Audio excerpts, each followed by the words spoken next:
ನರೇಗಾ ಕೂಲಿ ಕಾರ್ಮಿಕರಿಗೆ good news ಕೊಟ್ಟ ಸಚಿವ ಖರ್ಗೆ. ರಾಜ್ಯದ ವಿವಿಧೆಡೆ ರಣಬಿಸಿಲು ಹಿನ್ನೆಲೆ ನರೇಗಾ ಕೂಲಿ ಕಾರ್ಮಿಕರ ಕೆಲಸದ ಅವಧಿ ಬದಲಾವಣೆ ಮಾಡಲು ನಿರ್ಧರಿಸಲಾಗಿದೆ.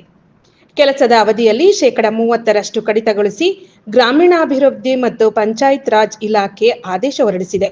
ಈ ಬಗ್ಗೆ ಟ್ವೀಟ್ ಮಾಡಿರುವ ಸಚಿವ ಪ್ರಿಯಾಂಕ ಖರ್ಗೆ, ಕಲಬುರಗಿ, ಬೀದರ್, ರಾಯಚೂರು, ಯಾದಗಿರಿ, ಕೊಪ್ಪಳ, ಬಳ್ಳಾರಿ, ವಿಜಯನಗರ, ಬೆಳಗಾವಿ, ವಿಜಾಪುರ ಮತ್ತು ಬಾಗಲಕೋಟೆ ಜಿಲ್ಲೆಗಳಿಗೆ ಅನ್ವಯವಾಗುತ್ತದೆ.